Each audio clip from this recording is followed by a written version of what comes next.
show. And I'd like to introduce Sivia. She's going to start the show off today.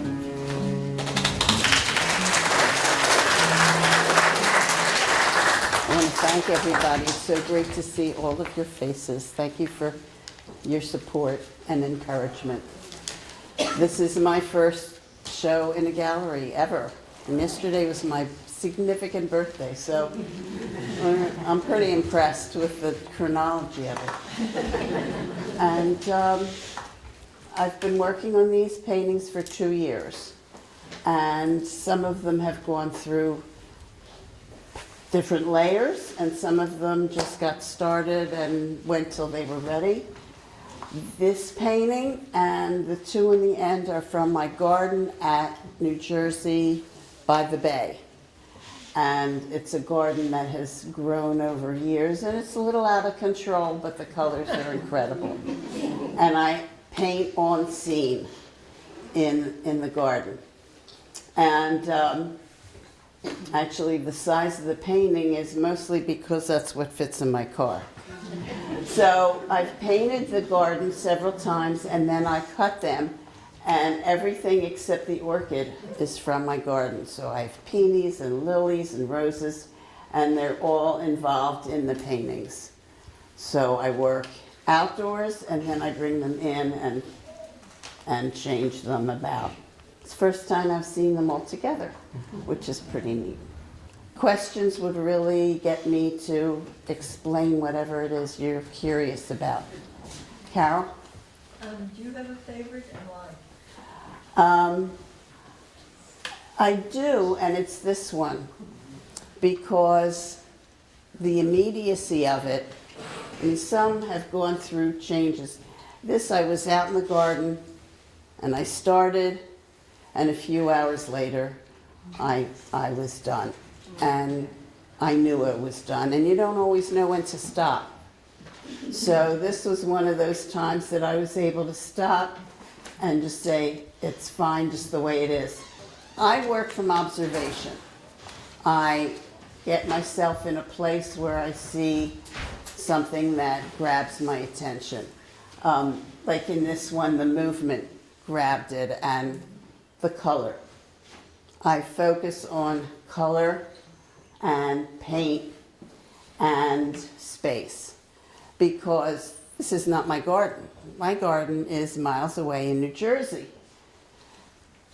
But I am bringing you the impression that I had at the moment. And I don't really care if it looks just like it, because the paint and the energy and the color is what really I want to communicate. So I start from observing, and in a really short time, it starts to take on its own energy. And I just let it go until I'm ready to stop, which is sometimes past when I should stop, but fortunately I was able to stop here before I get carried away. And it can take a day. Sometimes the smaller ones I can do 2 in a day, and I get a hard time about my speed. But sometimes it takes weeks before it feels right. These large ones in the vases, I really had to work at to resolve, and they went through a lot of changes till they got here, and then they were right. So it felt really good. So which passion came first, the garden or the painting? Oh, that's an interesting question. The paintings. I've been painting my whole life. And I think that the garden was another painting. It was all grasses when we moved in. And little by little, I put more and more plants, and I pull some out, I move them, I throw them out sometimes. Plants are great that way. And I just, they actually, it's such an interesting question. I never thought about it that way. They change the way my paintings do. You plan them, you have ideas, but then you paint, and were there any surprises? They're all while you- surprises. They're all surprises. I know what I'm starting with. That's the given. And that's my control. And then the painting takes over. And the painting goes where it wants to go. And I just follow the cues. Have you worked in any other mediums? Over there those are my Nintendos. They're my computer pieces from photographs. And I do that to relax and clear my head. They're really fun. And I print them. I have a big printer because I used to print marriage pieces and do calligraphy. In fact, I have friends here from when we were only doing calligraphy. I didn't even think about this stuff. And I did these pieces with calligraphy. And if you look at the artist statement that I have over there, you can see one of those pieces and a painting. And it was pointed out to me, and I started to think about the connection between my brush strokes, my color, the movement, with the calligraphy, and how I would approach the calligraphy. The letters and the gestures of calligraphy have translated into the movements and gestures and brush strokes of my paintings.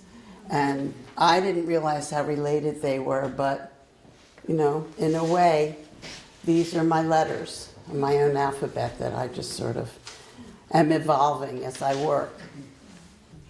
Giovanni, my teacher. So, who are the artists that inspire you to the artists that you're looking? Oh, that's such a good question. Well, anybody that I've painted with knows that Diebenkorn is my favorite. Yeah, Diebenkorn uses space. In his middle period, he uses space, shape, color, and he paints. This is what got me moving, I think, in my direction. He paints objects, chairs and doorways and fields and people and paintbrushes. But although you can see them, the painting is not about them. The painting is about the color and the space and the movement. And I just started getting into Delacroix because of his color and his brushstrokes. And again, it's about something in the beginning. It tells a story. And then he says, oh, just pay attention to the orange. And that's what I'm trying to do, to begin with something, but the painting is not about that something anymore. So, not a question, but a comment. I really like your whites because there's so many colors in the white, like in that tablecloth and over there, and also your white flowers. So, good Yeah. work. I only have one red flower in the garden, just one. Everything else is lighter colors. So I really like painting that one. That's what the top left is, because the red just pops out. What determines your background? I assume you do your flowers first and then do the background around it? No, I do it all at once. You do it all It's at just once. about, Just say, yeah. oh, this pink needs to be here and that. I just move around all the time. But that goes back to my calligraphy. You know, it really does. Just because you don't have to worry when you're making letters. They can just be all over. When I'm doing this, I can put whatever I want, anywhere I want. So these four, I almost see as figures. They're so very, the relationships within each piece is so strong that they're almost metaphoric for people. And the others are absolutely floral. Which one was a transition piece? This one. This one? Yeah. Yeah, putting more than one together and trying to figure out how to get them to talk to each other and be a family took time. Because the setup actually had these on different levels and fore and aft. Doing this, I learned that it didn't matter. And it could be confusing, and that was okay. And that some shapes would come forward and then they'd go back, and I don't care if it makes sense, really, as long as they all like each other. The movement in these still lives is very, very active and very potent. And I was wondering, there's music underneath it that I hear. And I was wondering whether the music was associated with the Hebrew calligraphy that you did, and that obviously was attached to part of your developing that alphabet. And I'm wondering whether music is something that is going on for you when you're doing this painting. I mean, the movement is obviously there, but you don't mention the music. I grew up with a lot of music in my home. When I'm in the studio, I have silence. I don't even know why. I don't put music on at all. Do you hear it here? I mean, is it in these paintings for you? I don't know. I'm going to pay attention to that, maybe. Because there's no recordings or Pandora or anything. I just have quiet for whatever reason. So I don't know. Maybe I'm singing Bonnie Raitt in my head. I have to figure that out. Thank you, everybody. I appreciate all your questions.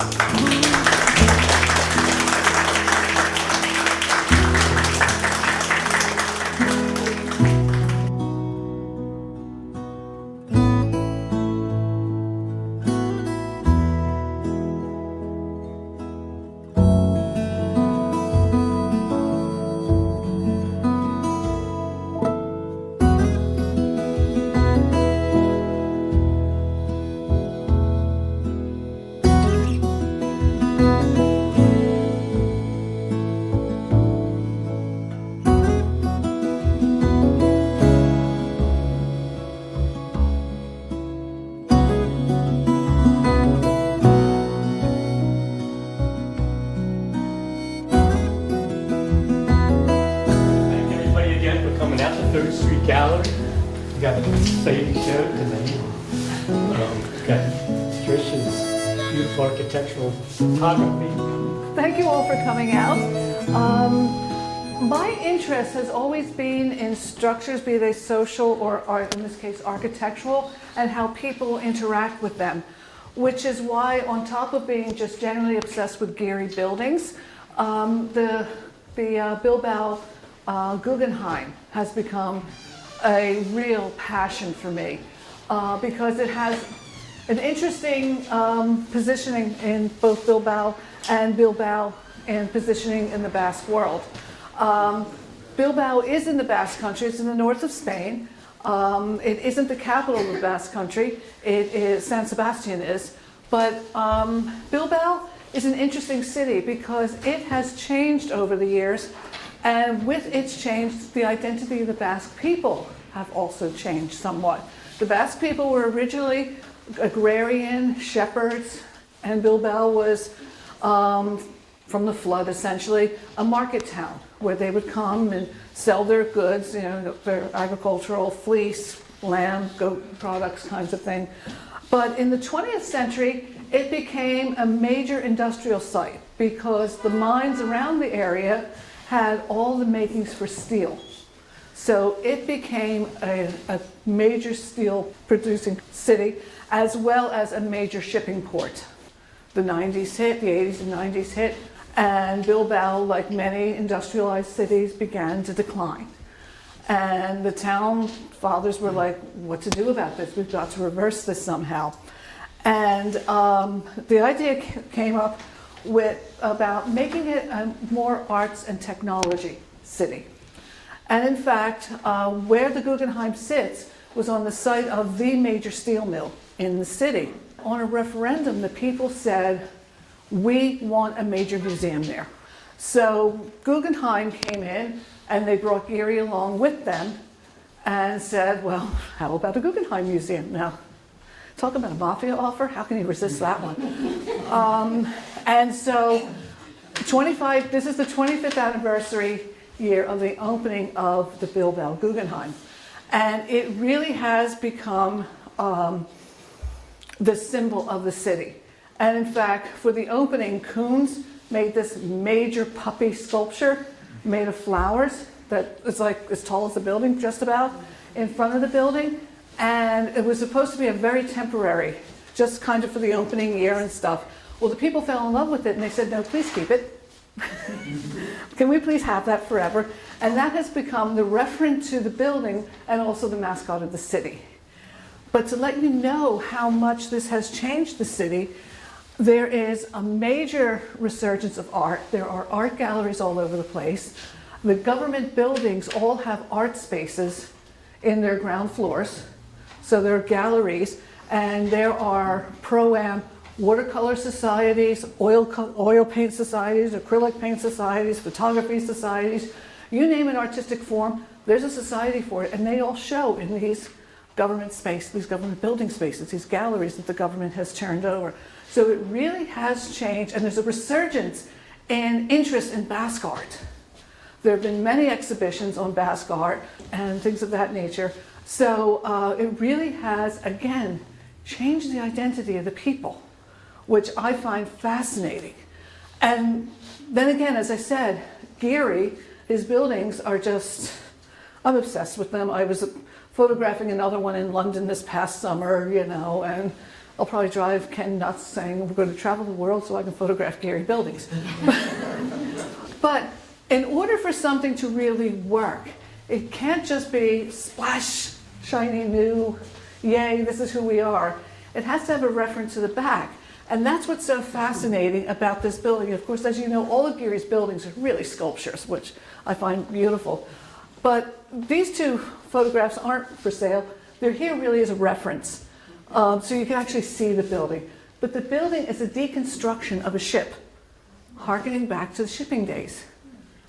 Also, sadly you can't see it very well, but there are, these two towers, as I said, existed, these two smokestacks existed on the site, and Gary's like, no, we're taking those down. But what he did, two towers up, but they were deconstructions of the original towers. So again, the reference back to what it was. So there's that connection, that continuity from the past to the current identities. Also, just so you know, this lovely red bridge is the Punt La Salva, and that is actually a sculpture by an artist, painted in a very particular manner as instructed by the artist. It was a little controversial. They're like, oh, that big red bridge, or it's taken away from the building. But I think it actually works. But yet again, this idea of new identity, this reinvention, which brings me to the Basque word, which is the title of this, and let me see if I can get it, Berrasmakuntza, which is the Basque word for reinvention. Because the city and the people have reinvented themselves. So that's just to give you some background on the building and why the building, for me at least, is so amazing. It's because of the way the people interact with it, the way the building has shaped the new identity of the people. And it really is an art and technology center. As I said, there are all of these art spaces that are absolutely amazing. So in my past life, I was really interested in my research, doing deconstruction and critical discourse analysis, pulling things apart, trying to understand what it is that makes them what they are. And hence, that's really, so my interest in structures in general has taken me to architectural photography. My interest in deconstruction has brought me to abstract architectural photography. And that's pretty much what I tried to do here, was try and get at the spirit of the building. What makes this building the amazing place that it is? And there are lots of things, and things that are very signature of Geary. But for this building, you'll see the cladding on the outside is titanium, which means the building changes colors during the course of the day. It goes from this very deep gold to at night it's actually silver, which is fascinating to watch. And you see, because I did take this over the course of several hours on one day, as I said, I would love to take it over the course of several hours, several days. Oh, and saying about it's the ship, you can actually really see it in this, because there's the bow, the stacks, the smokestacks of the ship. But again here, that green was actually on the building that day. It just reflected this green color back. And that blue sky is amazing because it's usually dolefully dark and cloudy in Bilbao, so blue skies are very exciting.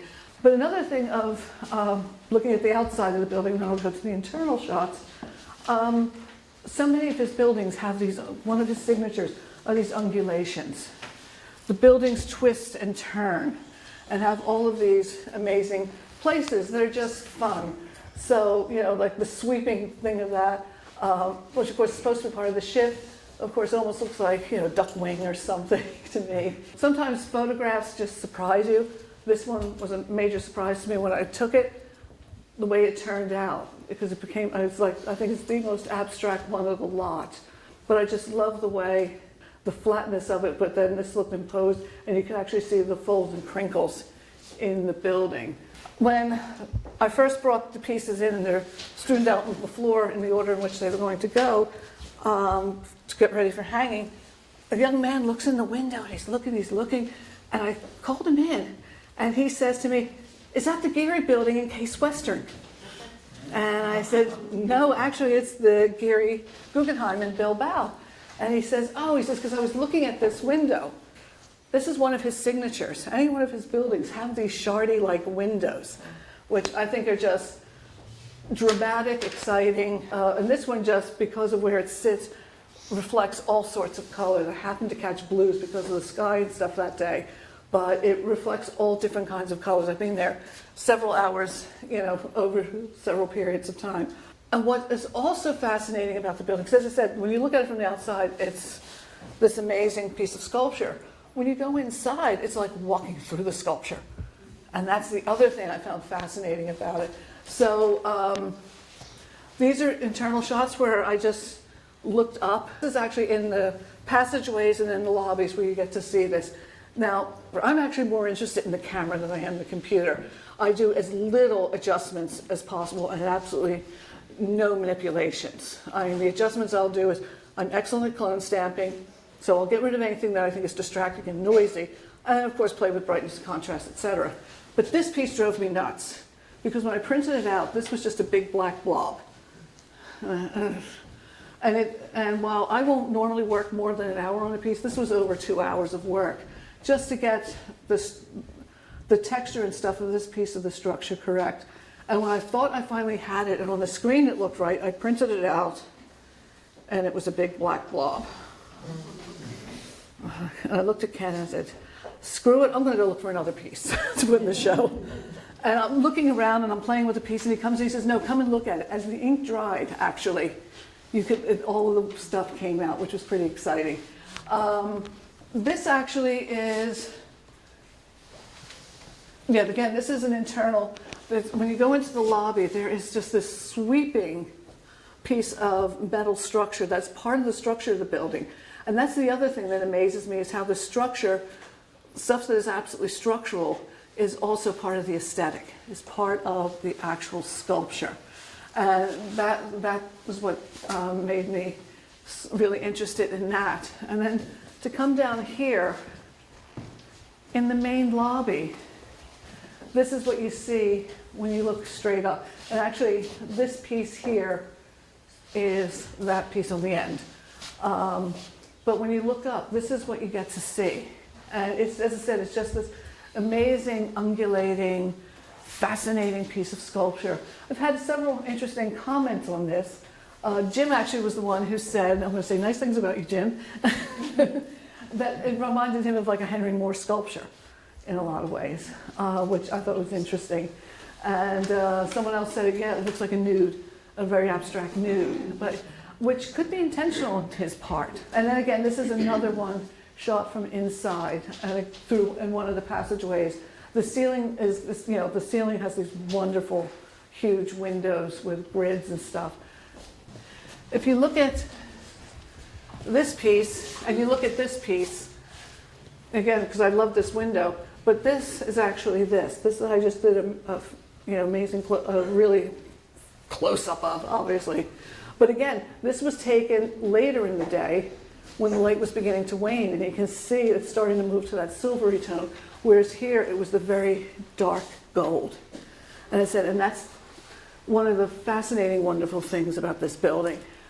besides being an amazing sculpture. Is part of your technique to always look upward? It all feels like it's looking upward rather Yeah. than straight on. Yeah, because I'm short. Seriously, that's a lot of it. I'm kind of short, so I tend to be looking up at things anyway. But yeah, actually, I do like that looking up aspect. A lot of my other photographs, you see, have that almost recursion effect, where you're looking through and it just seems to go on through infinity. And I think that's what it is. I kind of like that recursion effect. The looking up also kind of gives me that effect. Yeah. Yeah, Brian. My architecture expertise comes from one tour I went on once, where the tour guide said you always want to look at where the building meets the sky. It's right, and you have that. Yeah. It's great. Thank you. Yeah. Yeah, and the sky really, kind of helps it. It caps it, but also, yeah. That one looks like you got it like just the right moment. Yeah. So Yeah. awesome. A lot of it is just, and I think that's the other thing I like about photography is that sometimes it's just dumb luck. Yeah. You're just in the right place at the right time, and several of these with the light is, yeah. So you have a good eye. Sorry? Or you have a good eye. Oh, thank you, yeah, hopefully, but yeah. But so much of it is just right place, right, because as I said, and also never knowing what's going to come out sometimes, because as I said, when this one popped out, when I pulled it up on the screen, I was completely surprised at it. That was like oh wow, that's kind of cool. How did I do that? But it was just right place, right time kind of thing. The light was just catching it in a particular way, so I caught it, yeah. Some of them look like paintings. Thank you, yeah. Any other questions? Well, thank you so much for coming.